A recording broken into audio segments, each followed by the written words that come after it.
I was in the middle of serving dessert when my daughter-in-law looked me straight in the eyes and said, "You will never measure up to my mom." The room went silent. My hands were shaking, but my heart felt strangely calm, because what she did not know was that I had been paying their rent for months. She did not know I had sacrificed my health, my savings, and my peace to protect my son. And she certainly did not know that her words were about to change everything. That night, I stopped being the woman everyone took for granted. Before we dive into today's story, take a moment to share where you're watching from. We love seeing how our stories bring people together from every corner of the world. Your thoughts and comments are what make this community so special, and we're truly grateful to have you here. If you haven't already, don't forget to hit that subscribe button and turn on notifications so you never miss a new story filled with drama, resilience, and unexpected twists. Now, settle in, get comfortable, and maybe grab your favorite drink, because this is a tale you won't want to miss. Let's get started. My name is Margaret Wilson, and I am 68 years old. I have lived in Charleston, South Carolina, for most of my life, in a modest wooden house that sits near the Ashley River. The paint on the porch has faded over the years, and the floorboards creak when I walk across them. But this place has always felt like home. Every corner holds a memory, every room a story. I never needed luxury to feel comfortable.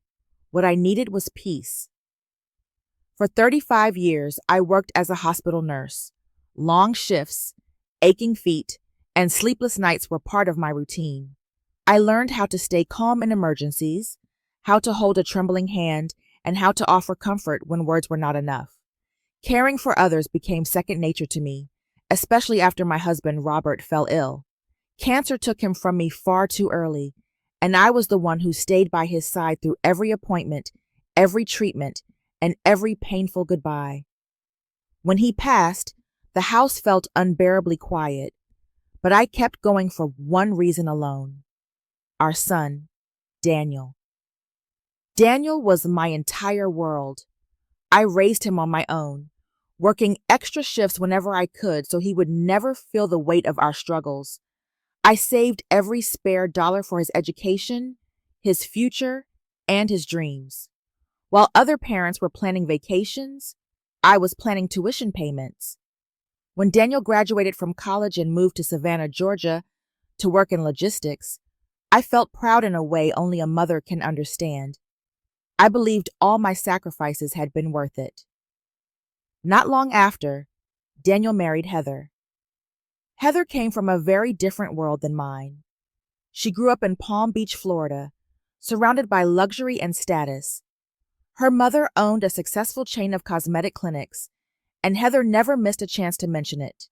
Expensive clothes, designer handbags, and glamorous social events were simply part of her everyday life.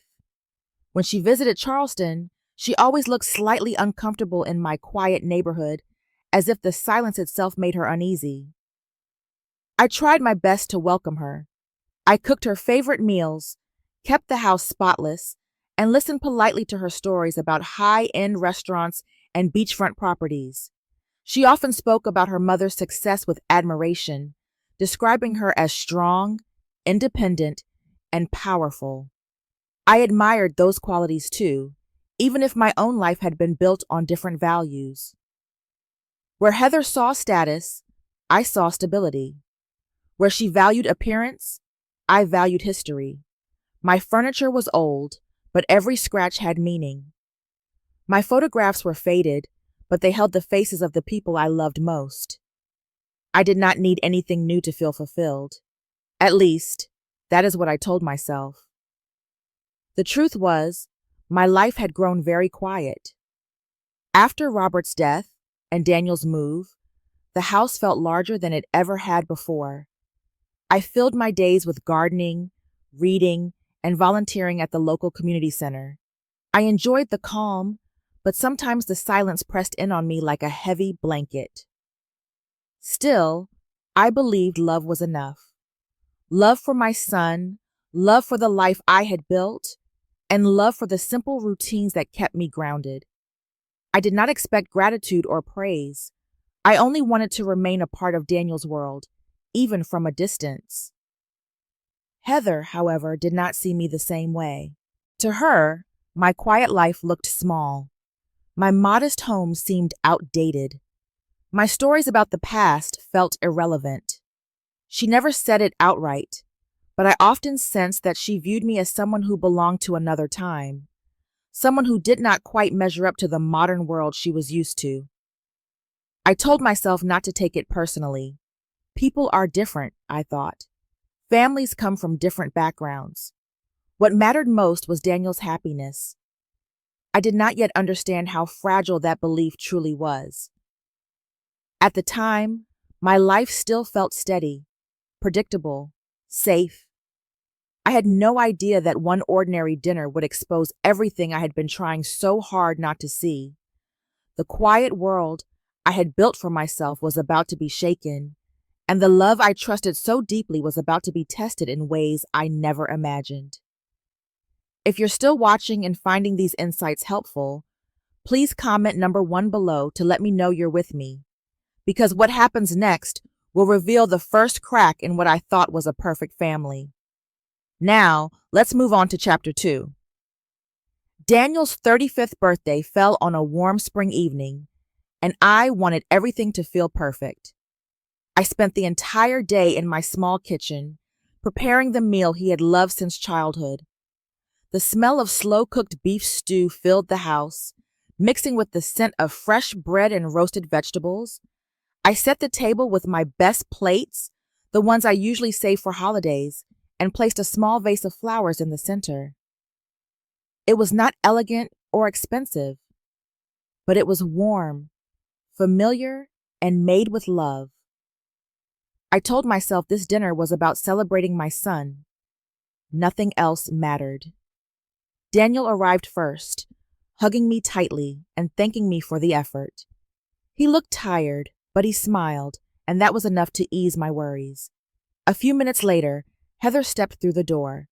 She wore a sleek designer dress and high heels that clicked sharply against the wooden floor.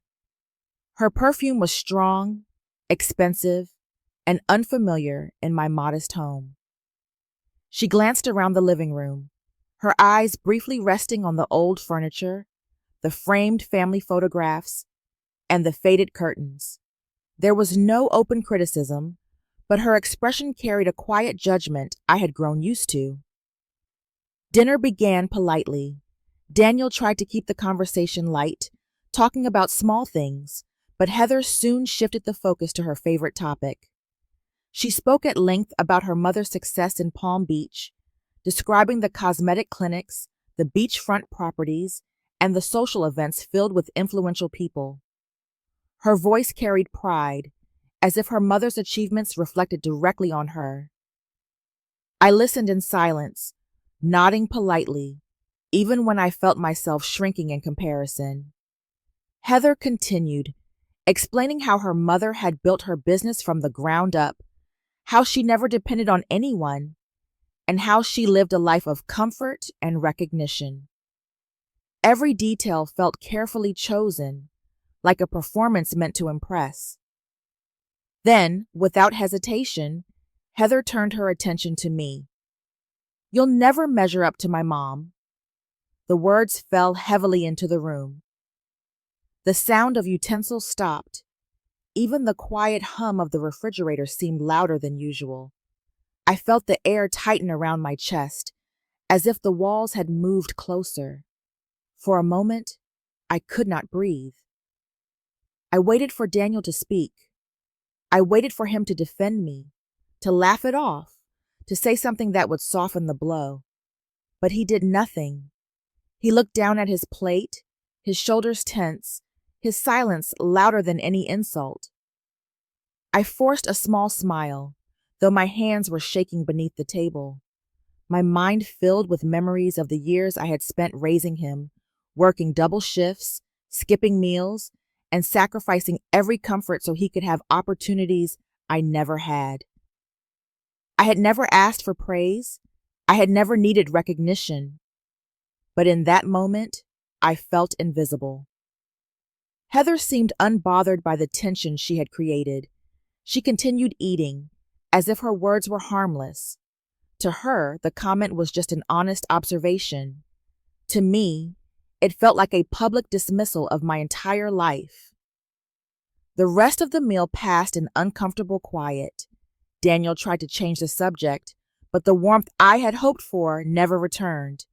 Every bite of food tasted heavy. Every glance across the table felt distant. Inside, I was not just hurt, I was confused. I had welcomed Heather into my home with open arms. I had listened to her stories, supported her choices, and treated her like family.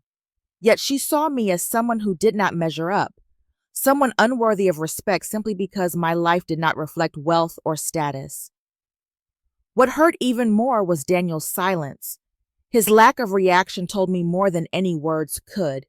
It told me that, in his world, my feelings were not a priority. As I cleared the table, my thoughts raced. This was not just about a rude comment. It was about how easily I had been dismissed, how casually my life had been compared and judged. For years, I had believed that love was enough, that being a devoted mother was all I needed to be. But standing in my quiet kitchen that night, I realized something had shifted. The peace I had worked so hard to protect was gone. The respect I thought I had earned no longer existed, and the family bond I trusted so deeply was beginning to crack. I placed the dishes in the sink, took a deep breath, and made a decision. The silence in that dining room was about to be broken. If you're still here, comment number 2, so I know you're paying attention, because the next chapter exposes a truth that completely changed how I saw my own son. Let's move on to chapter 3. After dinner, the silence in my dining room felt heavier than any argument. The plates were still half full, the candles had burned low, and no one seemed willing to speak. I wiped my hands on a dish towel and returned to the table, my heart pounding with a calm determination I had never felt before. I looked at Heather first. Her posture was confident, almost defiant, as if she believed the evening was already over and her words no longer mattered. Then I turned to Daniel, who avoided my eyes and stared down at the tablecloth like a child caught doing something wrong. That was when I decided the truth could no longer wait. In a steady voice, I asked Heather if she knew who had been paying for their apartment in Savannah. She blinked, confused, and glanced at Daniel. His face drained of color so quickly that I thought he might faint. I explained everything, slowly and clearly. For 6 months, I had been covering the rent for their apartment. I'd also been paying the insurance on Daniel's car, the electricity and water bills, and the emergency credit card he carried in his wallet. Every month, without complaint, I sent the money because my son had told me he was struggling. Heather's confident expression cracked. She had not known. Daniel finally admitted what I already suspected. He had lost his job months ago and never told either of us. He said he wanted to protect his image as a provider, to avoid looking weak in front of his wife. Instead, he had built a life on silence and excuses. Heather's shock quickly turned into anger. Her expensive lifestyle, the clothes, the dinners, the trips, all of it had been funded by the woman she had just insulted. The realization clearly unsettled her, but it did not bring the apology I had hoped for. As they spoke over each other, I felt a strange mix of sadness and clarity. For so long, I had believed I was helping my son. I told myself that a mother's role was to step in when her child fell. But now I saw the truth. My support had not made Daniel stronger. It had allowed him to remain dependent, hiding behind my sacrifices. I thought about the things I had given up to make this possible. I had postponed my knee surgery because I could not afford the recovery time. I had sold a small rental property that once helped support my retirement. I had dipped into my savings without hesitation, believing it was all for family. And yet, sitting at that table, I felt less like a mother and more like a resource. Heather's voice rose as she demanded explanations from Daniel. He tried to calm her, but the damage was already done. The image of their perfect life had shattered, revealing a foundation built on lies and quiet financial rescue. I stayed silent, watching them argue, noticing how quickly blame replaced gratitude. Not once did Heather look at me with appreciation. Not once did Daniel acknowledge the cost of my help. That was when something shifted inside me. I realized that love without boundaries had left me invisible. My kindness had been mistaken for obligation. My sacrifices had been accepted without question. The house, once warm and peaceful, now felt tense and unfamiliar. The same walls that had witnessed Daniel's childhood laughter were now listening to raised voices and uncomfortable truths. I took a deep breath and stood there quietly, absorbing the reality I had avoided for far too long. This was no longer just about money. It was about respect, honesty, and the way my role in their lives had been quietly reduced to financial support. The truth about the rent had changed everything. Heather's anger, Daniel's shame, and my own awakening collided in that small dining room. The celebration was gone. What remained was the beginning of a reckoning that none of us could escape. As the argument continued, I knew one thing for certain. This was only the beginning. If this story is hitting close to home, comment number 3 below. What happens next will show you how silence can hurt more than harsh words. Now, let's continue to chapter 4. The room did not grow quieter after the truth came out. If anything, the tension only thickened. Heather turned toward Daniel, her expression sharp and full of disbelief. Her voice rose as she demanded to know how long he had been lying, how much money was really gone, and why she had been kept in the dark. Daniel tried to explain, but his words came out tangled and uncertain, like a man who had rehearsed excuses for too long and finally run out of them. He said he never wanted Heather to feel insecure. He said he believed the job loss was temporary. He said he thought he would find new work before anyone noticed the difference. Every sentence was built on good intentions, yet none of them erased the damage already done. Heather listened with crossed arms, her confidence slipping away piece by piece. The glamorous image she carried so carefully was beginning to crack. Her anger was not only about Daniel's dishonesty, it was about the uncomfortable truth that her lifestyle had been supported by the very woman she had just dismissed as insignificant. When she finally spoke, her words cut deeper than she realized. "My mother would never let herself live like this," she said, glancing around my modest dining room. "At least you have the money to help." The sentence felt like a quiet slap. I had spent my life believing that generosity was a virtue, that stepping in for family was what love required. But in Heather's eyes, my sacrifices were not signs of devotion. They were simply resources to be used. Daniel stayed silent. He did not challenge her tone. He did not defend me. He kept his eyes on the table, as if the wood grain held answers he could not find anywhere else. That silence hurt more than Heather's words. I looked at my son and saw not the little boy I once held after nightmares, but a grown man who had allowed me to become invisible. In his effort to protect his pride, he had placed me in a position where my support was expected, but my feelings were optional. Heather's frustration continued to grow. She spoke about the embarrassment of not knowing the truth, about the fear of losing comfort, about how everything now felt uncertain. Her concerns were practical, but they were also revealing. There was no mention of gratitude, no acknowledgement of the cost of my help. As their voices filled the room, I remained quiet. For the first time in years, I was not rushing to fix anything. I was listening, and what I heard was a painful realization that love, when unbalanced, can become a burden. I had believed that my role as a mother meant always stepping forward, always providing a safety net. But standing there, watching my son struggle to justify his choices, and my daughter-in-law cling to her expectations, I saw how my constant support had shaped them. Daniel had never learned to stand fully on his own. Heather had never learned to value what did not come wrapped in luxury.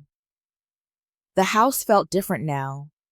The warmth I had carefully built over the years had been replaced by discomfort and distance. Even the familiar ticking of the clock on the wall sounded louder, as if it were counting down to something inevitable. Inside, a quiet resolve began to form. I was tired of being the invisible foundation beneath someone else's comfort.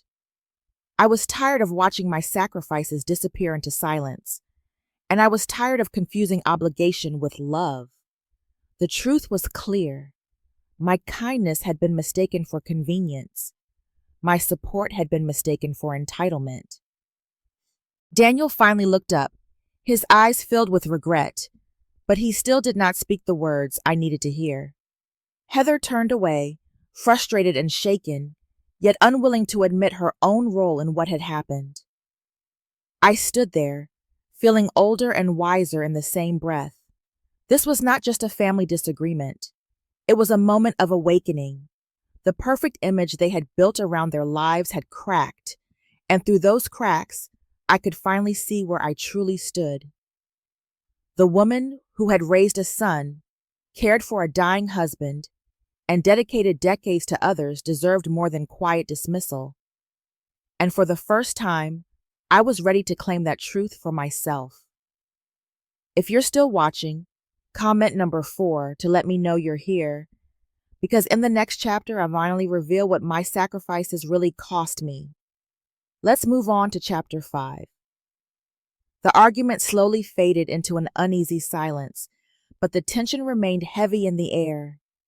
Heather stood near the window with her arms crossed, staring outside as if the world beyond my dining room could somehow restore the control she had lost. Daniel sat at the table, his shoulders slumped, his gaze fixed on a single spot in the wood. Neither of them spoke, yet their quiet said everything. I realized then that if I stayed silent, nothing would truly change. So I began to speak, not with anger, but with the calm honesty of a woman who had carried too much for too long. I told them about the small rental apartment I once owned on the other side of Charleston. It had been my safety net, my steady source of income for retirement. I had rented it out for years, careful to maintain it, knowing that one day it would support me when my body could no longer keep up with long hours of work. When Daniel first asked for help, I sold it without hesitation. The money went directly toward clearing his debts and covering his expenses. I never mentioned the loss because I believed family came first. Then I spoke about my knee. For years, the pain had grown worse. Walking up the porch steps, standing in the kitchen, even sleeping through the night had become difficult. My doctor recommended surgery, but I postponed it again and again. Recovery would require time off, physical therapy, and additional medical costs.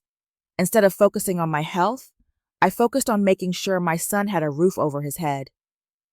I also told them about my retirement fund. That money had been saved slowly, carefully, over decades of night shifts and skipped vacations. It was meant to protect me in my later years, to give me security when I no longer had the strength to care for others. But when Daniel said he needed help, I withdrew from it early, knowing the penalties would reduce its value. I convinced myself it was worth it. As I spoke, neither Heather nor Daniel interrupted. The room felt smaller, as if the walls were listening too. Heather finally responded, her tone sharp and dismissive.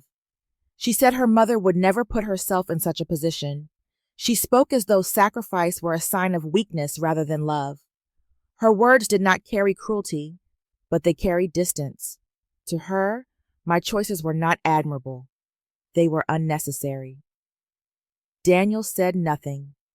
His silence cut deeper than Heather's judgment, I looked at my son and searched for the boy I once knew, the one who used to thank me for every small thing, the one who believed I was capable of anything.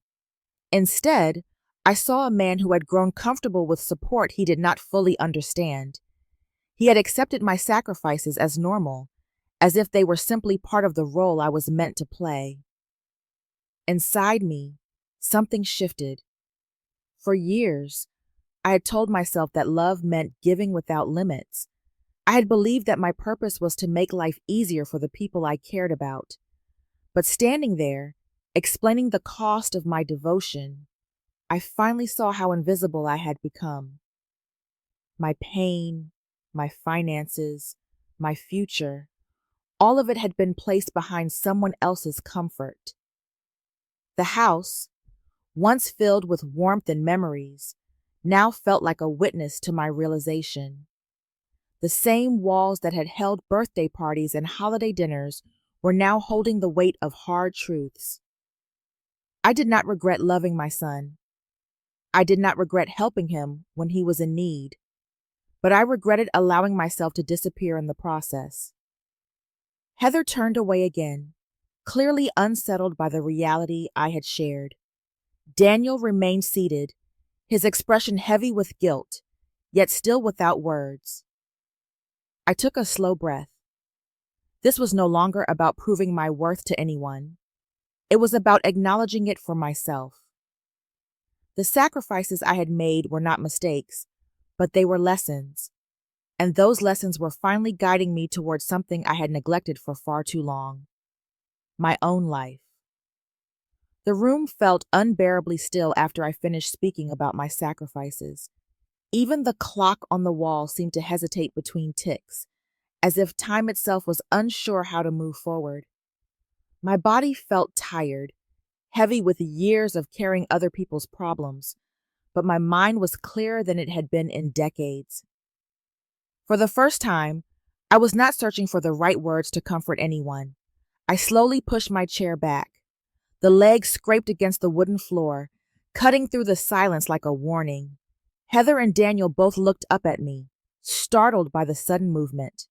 I stood there for a moment, steadying myself, feeling the weight of everything I was about to change. I told them that I would no longer pay their rent in Savannah. I would no longer cover the car insurance, the utility bills, or the emergency credit card. The financial support that had quietly held their lives together was coming to an end. The words felt firm in my mouth, not angry, not cruel, just final. Daniel's face tightened with fear. The reality of standing on his own seemed to hit him all at once. Without my help, there would be no safety net, no quiet solution waiting behind the scenes. His shoulders stiffened, and for the first time that night, he looked truly unsure of what came next. Heather reacted differently. Her expression hardened, her lips pressing into a thin line. The loss of comfort, control, and stability was written clearly across her face. She was not mourning the emotional distance between us. She was mourning the lifestyle she believed she deserved. I watched them both, surprised by how calm I felt. For years, I had lived with the belief that my role was to fix things, to step in before problems became visible. But standing there, I finally understood how that habit had shaped everything. Daniel had never learned to face the full weight of his choices. Heather had never learned to value what did not come with luxury. And I had never learned to say no. The fear of disappointing my son had guided too many of my decisions. The desire to keep peace in the family had cost me more than I was willing to admit. My health, my savings, and my sense of self had all been quietly pushed aside. Now, that pattern was ending. I did not raise my voice. I did not argue. I simply drew the line. The air in the room felt charged, as if the walls themselves were reacting to the shift in power. For once, I was not the one trying to hold everything together. I was the one choosing what I could no longer carry. Daniel looked at me with something close to panic. The absence of my support left him exposed to the consequences he had been avoiding. Heather turned away, clearly frustrated, her confidence cracking under the weight of uncertainty. Inside, I felt a strange mix of fear and relief. Setting boundaries did not erase my love for my son. It did not mean I wanted him to suffer, but it did mean I was done sacrificing myself to protect him from reality. I had spent my life caring for others. I had given more than I ever expected to give. And now, for the first time, I was choosing to care for myself. The woman who stood in that dining room was not the same woman who had started the evening preparing a quiet birthday dinner. She was stronger, more aware, and no longer willing to be invisible. Whatever happened next, I knew one thing with certainty. I had finally taken back control of my life. If you're still with me, comment number 6 below. Because the decision I just made changes everything for my family, and the consequences are just beginning. Now, let's move on to chapter 7. The house felt different after that night. Not quieter, but emptier. The kind of emptiness that settles into the corners of a room and lingers in the air long after the voices are gone. I woke up the next morning to sunlight streaming through the kitchen window, yet the warmth did not reach me in the same way it used to. Something fundamental had shifted, and there was no pretending otherwise. Heather left Charleston within a week. She packed her designer clothes into large suitcases and booked a flight back to Florida, where her family and familiar comforts waited for her. There was no emotional farewell, no attempt to repair what had been broken. She walked out with the same confidence she had always carried, but this time, it felt hollow. Our relationship had never been close, but now it was clearly over. Daniel stayed behind. Without my financial support, reality arrived quickly. He sold his car, the one he had once been so proud of, and moved into a small, inexpensive apartment on the outskirts of Savannah. The neighborhood was quiet but plain, far from the lifestyle he had grown used to. He took a part-time job at a warehouse, working long shifts that left him exhausted and sore. For the first time in his adult life, there was no safety net waiting to catch him. I watched these changes from a distance. We spoke less often, but when we did, our conversations were different. There were no requests for help, no excuses, and no hidden problems. Daniel sounded tired, but also more grounded. The easy confidence he once wore had been replaced with something quieter, something more real. As for me, my days began to change as well. I signed up for a yoga class at the local community center, surrounded by women my age who laughed easily and moved carefully, just like I did. I started painting again, something I had not done since my nursing school days. My garden became my morning ritual, the simple act of watering flowers bringing me a sense of calm I had long forgotten. For the first time in years, my time belonged to me. The guilt I expected to feel never truly arrived. Instead, I felt a gentle relief, as if a heavy weight had finally been lifted from my shoulders. I still loved my son. That had never changed, but I no longer felt responsible for protecting him from every consequence life offered. Some evenings, I sat on the porch and listened to the river flow past my house.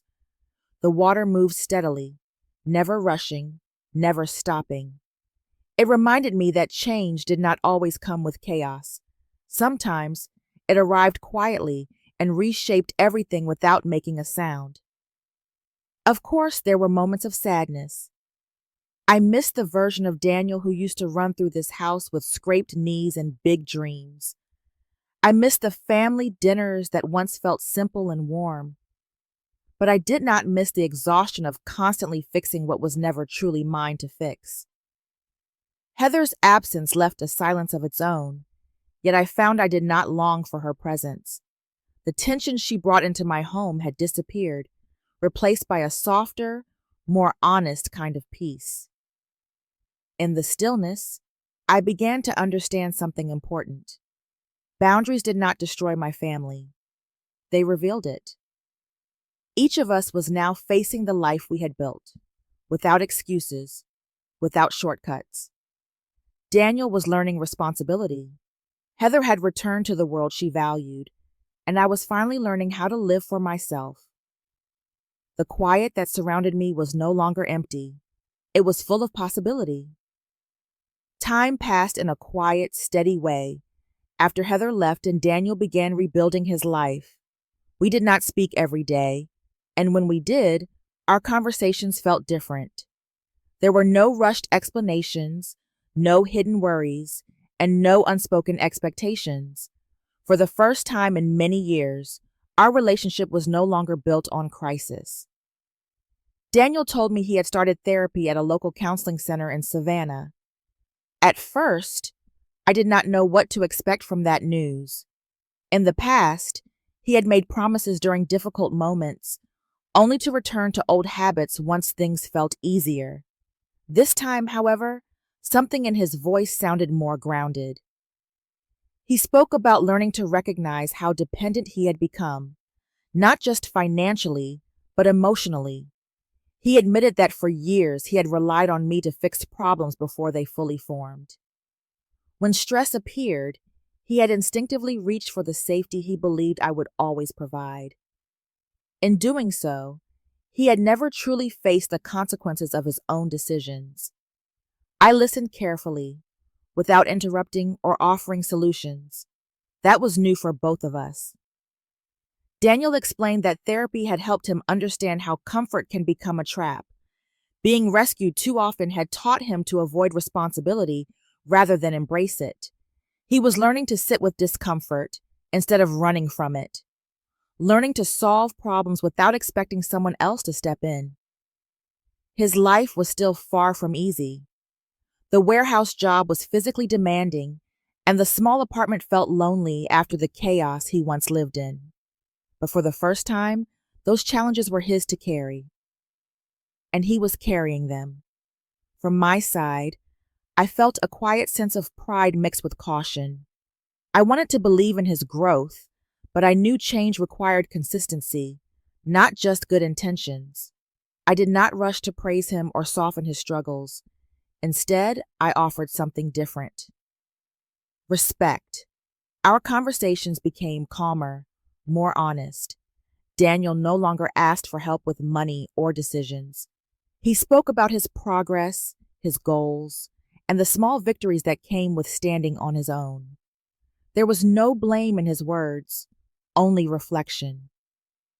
For me, this shift brought a surprising sense of peace. I no longer felt responsible for guiding every step of his life. My role was no longer to protect him from hardship. It was simply to support him from a distance, trusting that he was capable of finding his own way. I noticed the change within myself as well. Without the constant weight of worry, my days felt lighter. I moved through my routines with more intention, more awareness. I began to understand that caring for myself was not a betrayal of motherhood. It was a necessary part of it. Boundaries had not created distance between Daniel and me. They had created clarity. The past could not be rewritten, but the future no longer felt trapped in old patterns. We were learning, separately and together, what it meant to grow without leaning on each other for survival. For the first time in a long while, our relationship felt balanced, and that balance brought a quiet hope I had not felt before. If you've stayed until now, comment number 8, so I know you're here for the final reveal, because the ending of this story shows what happens when a woman finally chooses herself.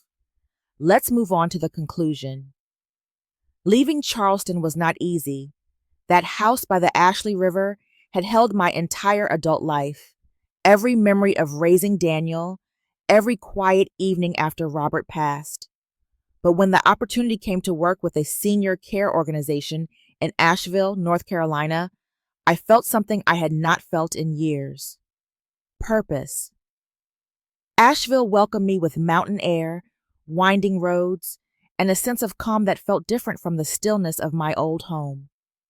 My new role involved advising caregivers and speaking with residents about their health and emotional well-being. For the first time in a long while, my experience was not just useful, it was valued. People listened when I spoke. They thanked me for my insight. I was no longer invisible. It was in Asheville that I reconnected with Thomas Reed, a retired surgeon I had once worked with decades ago. Our conversations began simply, over coffee and long walks through quiet trails. There was no rush, no pressure, just two people sharing stories about the lives they had lived and the lessons they had learned. What grew between us was gentle and steady. Thomas respected my independence, and I respected his. We did not try to fix each other. We simply enjoyed the peace of being understood. Our wedding was small, held on a quiet hillside overlooking the Blue Ridge Mountains. No extravagant decorations, no grand speeches, just a handful of people, soft sunlight, and a sense of contentment I had waited a lifetime to feel. I did not need anything more. Daniel came to the ceremony, standing taller than I had seen him in years. He looked different, not just older, but steadier. He had found a full-time position at the warehouse and was managing his finances on his own. Our relationship was no longer built on rescue or obligation. It was built on respect. We spoke often, not about problems, but about life, about plans, goals, and the small victories that come from standing on your own.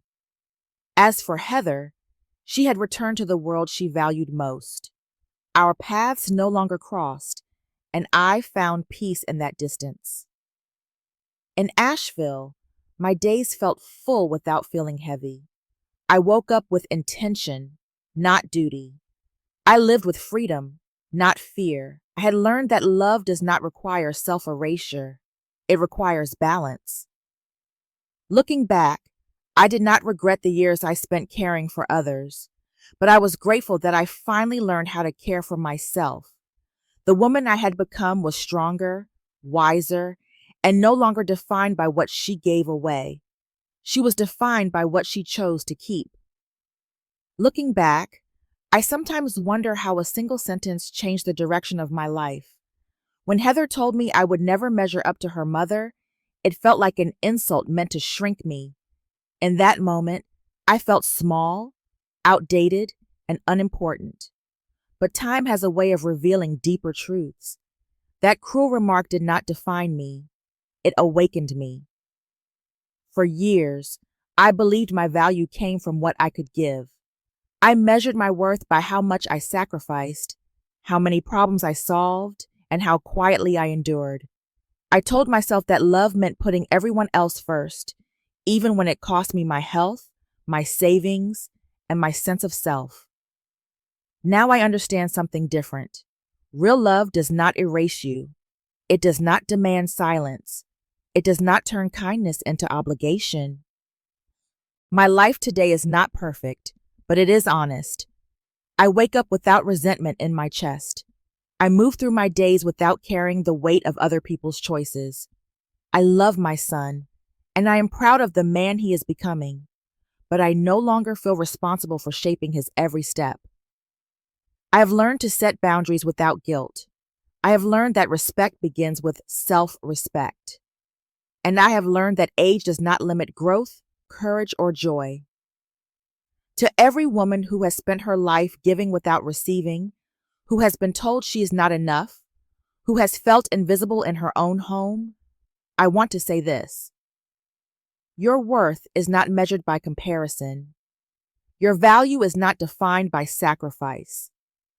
And your happiness is not something you have to earn. You deserve peace. You deserve respect. You deserve to choose yourself.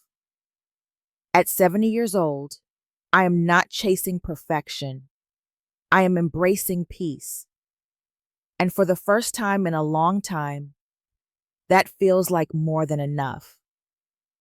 Life has a way of teaching us its most important lessons through moments we never expect. Sometimes the words that hurt us the most become the very ones that set us free. True strength is not found in endless sacrifice, but in knowing when to protect your own peace. Self-respect is not selfish. It is necessary. No matter your age, your past, or the roles you have played for others, you still deserve a life filled with dignity, calm, and personal joy. Growth does not end with youth, and healing does not follow a deadline. It begins the moment you choose yourself. Thank you for spending your time with this story. If it touched your heart or reminded you of your own journey, feel free to share your thoughts in the comments. Your voice matters here. And if you enjoy meaningful stories like this, do not forget to like, follow, and subscribe for more inspiring content.